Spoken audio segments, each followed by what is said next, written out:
Taste the Daily.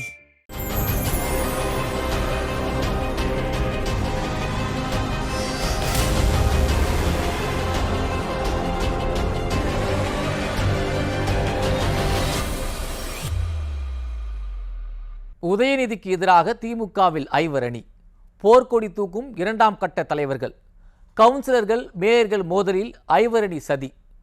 உதயநிதியை வீழ்த்த நாள் குறிக்கப்பட்டுள்ளதா? அதிகாரத்தை கைப்பற்ற திமுகவில் உட்கட்சி பூசல் உச்சக்கட்டத்தை எட்டியிருக்கிறது. கடந்த ஆகஸ்ட் மாதம் 3ஆம் தேதி இந்த விவகாரம் தொடர்பாக 3ஆம் கண் பகுதியில் சபரீசன் செந்தாமரை சென்டிமெண்ட், கண்ணை கசக்கும் உதயநிதி, மேயர்களால் சிக்கலில் ஸ்டாலின் என்ற தலைப்பில் ஒரு வீடியோவில் விரிவாக பேசியிருக்கிறோம். அதனை பார்க்காதவர்கள் நியூஸ் ஜே தொலைக்காட்சியின் யூடியூப் பக்கத்தில் சென்று பார்த்தால் உதயநிதிக்கு எதிராக யார் யார் சதி செய்திருக்கிறார்கள் என்று முழு விவரமும் அதிலிருந்து தெரிந்து கொள்ளலாம். சரி, விஷயத்திற்கு வருவோம். உதயநிதி சம்பந்தமான ஒரு முக்கியமான விஷயத்தை தான் இன்றைய 3ஆம் கண் பகுதியில் பார்க்க இருக்கிறோம்.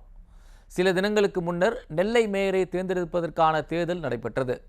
அதில் திமுக கவுன்சிலர்கள் கிட்டத்தட்ட 20 பேர் திமுக தலைமை நிறுத்திய மேயர் வேட்பாளருக்கு எதிராகவே வாக்களித்திருக்கிறார்கள். மேயர்களால் ஸ்டாலினுக்கு சிக்கல் என்று நாம் ஏற்கனவே விரிவாக பேசியிருந்ததையும் இங்கு ஒப்பிட்டு பார்த்து கொள்ளலாம். சரி, நெல்லையில் திமுக கவுன்சிலர்கள் திமுக தலைமை நிறுத்திய மேயருக்கு எதிராக ஏன் வாக்களிக்க வேண்டும் என்று நீங்கள் கேள்வி எழுப்பலாம். அதாவது, திமுக தலைமைக்குள்ளேயே பல அதிகார மட்டங்கள் இருக்கின்றன. 1, ஸ்டாலின் தலைமையில் இயங்கும் திமுக. 2, உதயநிதி தலைமையில் இயங்கும் திமுக. 3, ஸ்டாலினின் துணைவியார் துர்கா ஸ்டாலின் கண்ணசைவில் இருக்கும் திமுக. 4, ஸ்டாலினின் மருமகன் சபரீசன் தலைமையில் இயங்கும் திமுக. இந்த 4 அதிகார மட்டங்களையும் தாண்டி தற்போது 5ஆவதாக ஒரு அதிகார மட்டம் திமுகவுக்குள்ளேயே உருவெடுத்திருக்கிறது. இந்த 5ஆவது அதிகார மட்டத்தை நிழல் உலகிலிருந்து இயக்குபவர்கள் ஐவரணி என்கிறார்கள் உடன்பிறப்புகள். இந்த ஐவரணியில் யார் யாரெல்லாம் இருக்கிறார்கள்? இந்த ஐவரணி ஏன் ஸ்டாலினுக்கு எதிராக கிளர்ச்சி செய்ய வேண்டும்? மேயர் தேர்தலில் கவுன்சிலர்களை தூண்டிவிட்டது இந்த ஐவரணியா என்று அடுத்தடுத்து எழும் கேள்விகளுக்கான விடையை தேடினால் பல சுவாரஸ்யமான உண்மைகள் வெளிப்படுகின்றன. சரி, முதலில் இந்த ஐவரணியில் யார் யார் இருக்கிறார்கள் என்று நீங்கள் கேட்பது புரிகிறது. விஷயத்திற்கு வரேன். இந்த ஐவரணியில் துரைமுருகன், ஐ. பெரியசாமி, கே.என். நேரு, ஏவா வேலு, கைத்தறித்துறை அமைச்சர் ஆர். காந்தி ஆகியோர் தான் முக்கிய ரோல் ப்ளே பண்ணுறாங்க.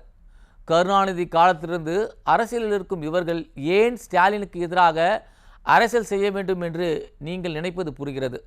தங்களின் அரசியல் இருப்பை தக்க வைத்துக் கொள்ளத்தான் இவர்கள் ஸ்டாலின் குடும்பத்துக்கு எதிராக அரசியல் செய்கிறார்கள்.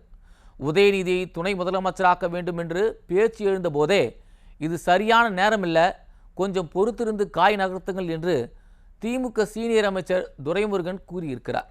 அது ஏதோ உதயநிதிக்கு ஆதரவாக இருப்பதாக ஸ்டாலினும் முதலில் நம்பி ஏமாந்தார். ஆனால் அதன் பின்னணியில் இந்த ஐவர் அணியின் மற்றொரு வியூகம் இருந்திருக்கிறது. தற்போதைய சூழலில் திமுகவில் யார் அதிகாரத்தின் உச்சத்தில் வர வேண்டும் என்பதை உதயநிதி, சபரீசன், கிச்சன் கேபினட் என்று சொல்லப்படும் மூவர்கள்தான் தீர்மானிக்கிறார்கள். இந்த 3 அதிகார மையங்களும் சேர்ந்துதான் ஒரு காலத்தில் கருணாநிதிக்கு அடுத்ததாக இருந்த துரைமுருகனை பின்னுக்கு தள்ளி உள்ளது. இன்னும் உடைத்து வெளிப்படையாக பேச வேண்டும் என்றால் 2021 திமுக ஆட்சி பொறுப்பேற்றதும் பொதுப்பணித்துறை அமைச்சராவார் என்று எதிர்பார்க்கப்பட்ட துரைமுருகனை பொதுப்பணித்துறையை உடைத்து நீர்ப்பாசனத்துறை அமைச்சராக்கி அவரின் அஸ்தமனத்திற்கு உயில் எழுதியிருக்கிறது கிச்சன் கேபினட். இதே போலத்தான் கே.என். நேரு, ஆர். காந்தி, ஐ. பெரியசாமி ஆகியோரும் அமைச்சரவையில் பெரிய இடம் கிடைக்கும் என்று எதிர்பார்த்து காத்திருந்தவர்களை அவர்கள் விரும்பாத இலாக்காவில் தூக்கி போட்டு தண்ணி காட்டியிருக்கிறது கிச்சன் கேபினட். இந்த வருத்தம் நீண்ட காலமாகவே இந்த ஐவரணிக்கு இருந்திருக்கிறது. இதுதான் தற்போது மெல்ல மெல்ல விஸ்வரூபம் எடுத்துள்ளதாக உடன்பிறப்புகள் கூறுகிறார்கள். அதாவது, ஏற்கனவே அதிக எம்எல்ஏக்களின் ஆதரவு உதயநிதிக்கும் சபரீசனுக்கும் இருப்பதாகவும் அவர்கள் கைப்பாவையாக திமுக நிர்வாகிகள் மாறிவிட்டதால் தங்களுக்கு எந்த மரியாதையும் கட்சிக்குள் இல்லை என்று புலம்புகிறார்கள்.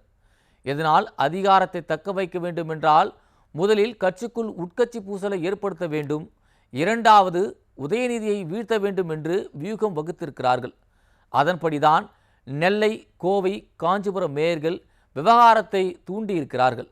நெல்லை மேயர் தேர்தலில் 20க்கும் மேற்பட்ட திமுக கவுன்சிலர்கள் உதயநிதி நிறுத்திய மேயர் வேட்பாளருக்கு எதிராகவே வாக்களித்து இந்த ஐவர் அணியின் அசைன்மெண்ட்டை கச்சிதமாக நிறைவேற்றியிருக்கிறார்கள். இந்த மேயர் விவகாரத்தில் மற்றொரு விஷயத்தையும் கவனிக்கலாம். திமுகவில் புதிதாக உருவாகும் செந்தில் பாலாஜியின் பல்லையும் பிடுங்க வேண்டும் என இந்த ஐவர் அணி தீர்மானித்துள்ளது. செந்தில் பாலாஜி தற்போது சிறையில் இருந்தாலும் கூட அவர் ஆதரவாளர்தான் கோவை மேயர் தேர்தலில் களமிறக்கப்பட்டுள்ளார். இந்த ஐவர் அணியின் வியூகம் சரியாக இல்லாததால் கடைசி நேரத்தில் கோவை திமுக மேயர் நூலிழையில் தப்பியிருக்கிறார். சரி, விஷயத்திற்கு வருவோம். திமுகவில் இளைஞரணியின் செல்வாக்கு, அதாவது உதயநிதியின் செல்வாக்கு நாளுக்கு நாள் அதிகரித்து கொண்டே போகிறது. கட்சியிலும் கூட சபரீசன் யாரை கை காட்டுகிறாரோ அவர்தான் எம்எல்ஏ எம்பியாக ஆக முடியும் என்ற சூழல் உள்ளது. இதனை உடைத்தே ஆக வேண்டும் என்று இந்த ஐவர் அணி தீர்மானித்துள்ளது. 2021 திமுக ஆட்சிக்கு வந்ததும் சுகாதாரத்துறை அமைச்சராக நாகநாதனின் மகன் எழிலன் தான் பொறுப்பேற்பார் என்று கூறப்பட்டது. 1000 விளக்கு தொகுதியில் இருந்து வெற்றி பெற்றதால் நாகநாதனும் சீனியர் அமைச்சர்கள் மூலமாக தனது மகன் மருத்துவர் எழிலனுக்கு அமைச்சர் பொறுப்பு கேட்டு தூது விட்டிருக்கிறார். எல்லாம் கைகூடி வரும்போது கிச்சன் கேபினெட் மூலமாக தான் மாசுவே உள்ள நுழைந்திருக்கிறார். இதுவும் ஐவர் அணியின் கோபத்துக்கு முக்கிய காரணமாக இருக்கிறது. தாங்கள் நினைப்பவர்களை அதிகாரத்திற்கு கொண்டு வர முடியவில்லை, தங்களாலும் அதிகாரத்தில் கோலோச்ச முடியவில்லை, கேட்ட துறையும் கிடைக்கவில்லை, உரிய அங்கீகாரமும் மரியாதையும் கூட சரியாக திமுகவில் இல்லை என இந்த ஐவர் அணி புலம்பிக் கொண்டிருக்கிறது. இதனால் கவுன்சிலர்களை தங்கள் பக்கம் இழுத்து திமுக தலைமைக்கு பாடம் புகட்ட தீர்மானித்துள்ளனர். இந்த இடத்தில் ஒரு கேள்வி இயல்பாக எழலாம். ஏன் இந்த ஐவர் அணி திமுக எம்எல்ஏக்கள் எம்பிகளை குறிவைக்காமல் கவுன்சிலர்களை கையில் வைத்துக் கொள்ள வேண்டும் என்று தோன்றலாம்.